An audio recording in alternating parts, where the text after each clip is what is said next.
Hello viewers, আসসালামু আলাইকুম। সকলকে all job news and education চ্যানেলে স্বাগত জানাই।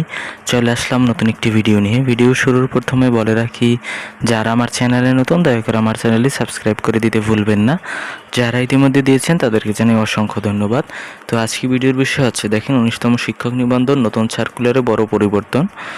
কি পরিবর্তন আছে এ বিষয় সম্পর্কে আলোচনা করা হবে। দেখেন, আপনারা আগে জেনেছিলেন যে 200 নম্বরের পরীক্ষা হবে, যেটা হচ্ছে এমসিকিউ, আর 20 নম্বরের থাকবে কিন্তু আপনার ভাইভাতে।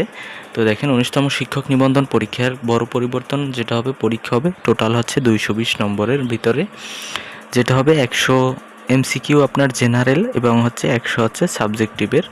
যা আগে ছিল কিন্তু আপনার 3 ধাপে পরীক্ষা অনুষ্ঠিত হতো, যা হচ্ছে আপনার প্রথমে হচ্ছে প্রিলি পরীক্ষা হতো, এরপরে হচ্ছে লিখিত পরীক্ষা হতো, এরপরে হচ্ছে ভাইভা পরীক্ষা অনুষ্ঠিত হতো।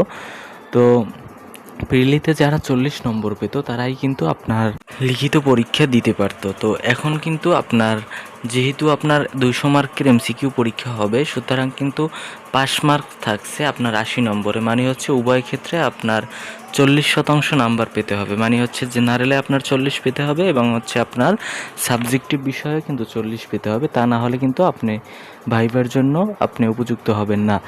তো দেখেন, ভাইবার জন্য উপযুক্ত হলেই যে আপনার চাকরিটি হবে, বিষয়টা এবার কিন্তু আর সেটা থাকছে না। কারণ হচ্ছে দেখেন, এখন কিন্তু আপনার টোটাল মেধাক্রম অনুযায়ী তালিকা প্রকাশ হবে। সাপোজ আপনার বিষয়ে যদি 100 সিট ফাঁকা থাকে, তো 200 জন সিলেক্টেড হবে।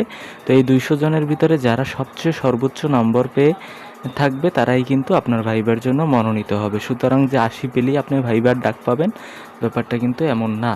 এটা এখানে দেখানো হয়েছে আগের পদ্ধতি কি ছিল। তখন কিন্তু আপনার সনদ ভিত্তিক ছিল, যে প্রথমে নিবন্ধন পরীক্ষা অনুষ্ঠিত হতো, এরপরে হচ্ছে পরীক্ষার্থীদের উত্তীর্ণদের একটি নিবন্ধন সনদ দেওয়া হতো। এরপরে যখন এনটিআরসি গণবিজ্ঞপ্তি প্রকাশ করতো, তখন কিন্তু সেই গণবিজ্ঞপ্তিতে তারা আবেদন করতো এবং তারা শিক্ষা প্রতিষ্ঠান পেয়ে যেত, যেটা ছিল একটি বিশাল প্রসেসের ভিতর দিয়ে যাওয়া লাগতো। মানে হচ্ছে আপনার 2 থেকে 2.5 বছর সময় লেগে যেত, মানে হচ্ছে শিক্ষা প্রতিষ্ঠানে চাকরি পেতে বা জয়েন করতে। তো এবার কিন্তু আর সেই বিষয়টি থাকছে না।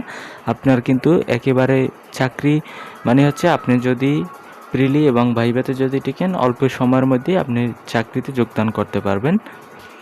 তো যেহেতু 19তম শিক্ষক নিবন্ধন এখনও প্রকাশিত হয়নি, তো অল্প কিছু দিনের ভিতরেই প্রকাশিত হবার সম্ভাবনা রয়েছে। তো আপনাদেরকে বলবো যে আপনারা প্রয়োজনীয় প্রস্তুতি গ্রহণ করুন। কারণ হচ্ছে, যেহেতু আপনারা জেনেছেন 77 কিংবা 78 হাজার প্রায় শূন্যপদ রয়েছে, এই পদের বিপরীতে কিন্তু লোকজন নিয়োগ দেওয়া হবে। সুতরাং যদি এই নিয়োগ আপনার হাতছাড়া করে ফেলেন, তাহলে কিন্তু পরবর্তীতে আপনাকে এর যথাযথ মূল্য দিতে হবে। এই জন্য বলছি, আপনারা প্রয়োজন মতো প্রস্তুতি গ্রহণ করুন। তো এই ছিল আজকের ভিডিও। দেখা হবে পরবর্তী কোনো ভিডিওতে। সঙ্গে থাকুন আমার চ্যানেলের। ধন্যবাদ সকলকে।